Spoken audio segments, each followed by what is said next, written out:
disputar o eleitorado com a Marine Le Pen, que é a extrema-direita, que cresceu muito nesse processo porque acusa a imigração, aquela coisa preconceituosa e racista que a extrema-direita costuma fazer.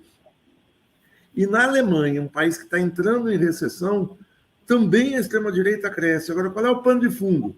É o assunto que a gente estava tratando antes.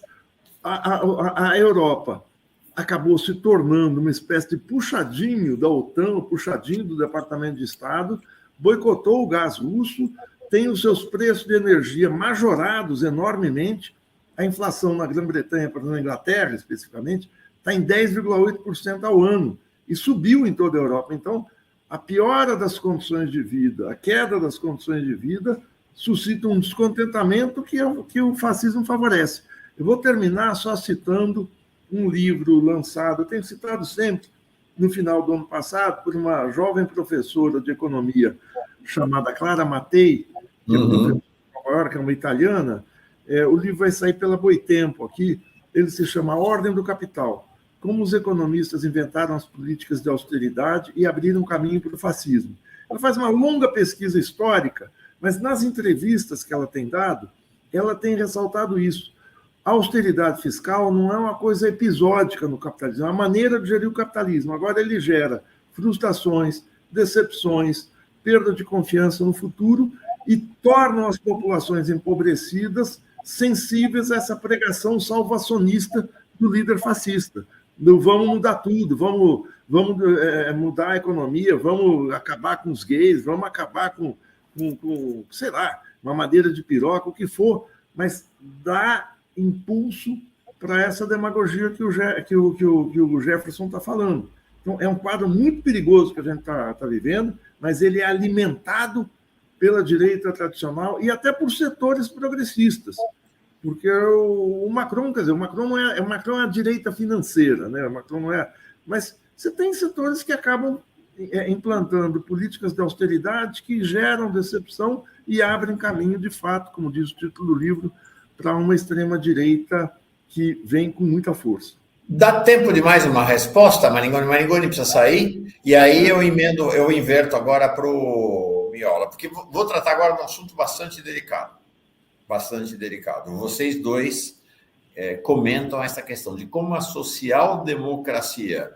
Vamos combinar, né? A social-democracia foi revolucionária já. A social-democracia foi de esquerda. E ela Lenin era social-democrata, né? Lenin, pois é, ela foi operando uma longa jornada rumo ao centro e à direita, mais recentemente, né? Ela se tornou, então, como disse o Miola, uma gestora do capitalismo e não mais uma força que confronta o capitalismo. Isso a gente viu na Europa toda. Então, ok, vou tratar então de uma questão delicada, que é o governo Lula e o PT. O que a gente está vendo, a gente vê ao longo da história, a gente olha o PT hoje, olha o PT nos primeiros tempos, é um PT cada vez mais gestor daquilo que está aí, gestor do establishment, gestor do estabelecido. Aquele vigor revolucionário da social-democracia que o PT tinha na sua origem, claramente vem se perdendo e o PT vem fazendo uma jornada rumo ao centro. E agora, ontem, essa entrevista com o Zé Guimarães, que confirma aquilo que já está aí nos bastidores, né? O governo do PT é um governo em que o Centrão, todos os partidos do Centrão vão ingressar no governo com posições de enorme destaque, numa costura na qual tem uma participação especial do ministro Fernando Haddad.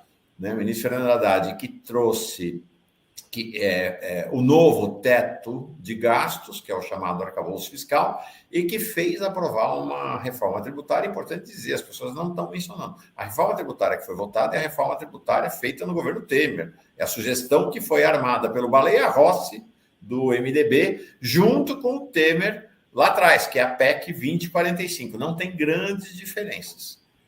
Aí, ontem, já, achei bem significativo isso, o secretário do Tesouro, o Tesouro, sugeriu limitar o crescimento dos pisos de saúde e educação para debaixo do novo teto, debaixo do arcabouço fiscal. Ou seja, a educação e a saúde que ficaram fora do arcabouço, o Tesouro está defendendo que entre. É importante dizer que o Rogério Seron, que é esse que está aí na foto, sempre tem defendido isso há meses já. A diferença é que, a partir de ontem, isso passou a ser uma proposta de Estado. Isso está figurando num importante veículo da gestão, que é o relatório de projeções fiscais do Tesouro Nacional. Então, não é mais palpite do secretário do Tesouro apenas. Está lá constando como uma proposta oficial do governo. E a gente vê o Haddad, até parte da mídia progressista e da esquerda celebrou essa pesquisa com o mercado financeiro em relação ao Haddad, mas era importante a gente entender quem é que respondeu à pesquisa.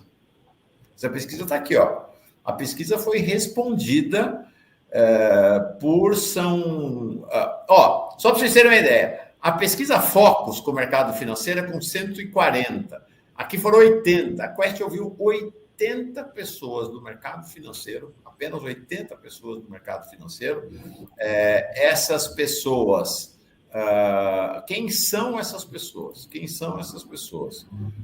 Então, estas pessoas são, deixa eu só ver aqui antes de mostrar esse quadro, estas pessoas são pessoas de... Então, tem as pesquisas, eles estão fazendo, né? Março, maio e agora de julho. Ela, em sua maioria, quase a metade, são pessoas dos chamados hedge funds, são fundos de investimento para milionários. São gestores desses hedge funds. Em segundo lugar, é o pessoal de asset management, gestão de ativos, também gestão de ativos das grandes fortunas. E assim vai. E interessante, olha aqui, veja a pesquisa de julho, 47%, praticamente a metade desses respondentes são gestores desses fundos dos milionários, dos multimilionários brasileiros. 31% economistas que trabalham para os bancos e para esses fundos, 14 traders, 5 analistas e 3 outros. Então, eu estou juntando isso tudo num pacote só para te ouvir, Maringão, e se a gente não está assistindo esta jornada do PT similar à jornada que a social-democracia fez na Europa. Mauro, eu acho que o Fernando Haddad, que o governo está conseguindo fazer o maior pacto liberal que a gente tem notícia desde pelo menos o fim da ditadura. É o segundo, né? A gente teve um grande pacto liberal que foi costurado pelo Fernando Henrique, pelo PSDB em 94, que foi o Plano Real, que conseguiu galvanizar o setor financeiro, o setor produtivo, classe média, os vastos setores populares com uma política de fim da inflação, cuja contraface era a implantação do neoliberalismo, venda das estatais, redução do papel social do Estado muito grande, e o PT ficou de fora. O PT foi oposição a isso e pagou um preço caro, perdeu as eleições de 94. O que a gente está vendo no pós-Bolsonaro, essa adesão em massa se a pesquisa é real e tudo indica que da Faria Lima, do setor financeiro, mais a Fiesp, que a gente viu aí na reforma tributária, mais o setor, o centro político, o centrão, os setores populares, o PT, o sindicato. O agro, né? Hã? Até o agro. O agro entra numa grande coalizão cujo programa é o seguinte, é o programa de austeridade do teto de gastos, é a reforma tributária que facilita uma série de impostos, mas não toca na progressividade do imposto, está prometido para uma segunda etapa, eu tenho receio dessa segunda etapa ser aquela história na volta a mamãe compra, quer dizer, ela nunca acontecer de verdade, mas ela é poderosa. E o Fernando Haddad, se a gente olha na pesquisa, ele é muito mais confiável que o presidente Lula, porque o Lula ainda tem origem popular. O Fernando Haddad é um personagem de classe média. Qual é o problema disso, como você aponta? O problema é que esse pacto envolve algumas cláusulas não escritas. As cláusulas não escritas são o seguinte: nenhuma reforma pós-golpe vai ser revertida.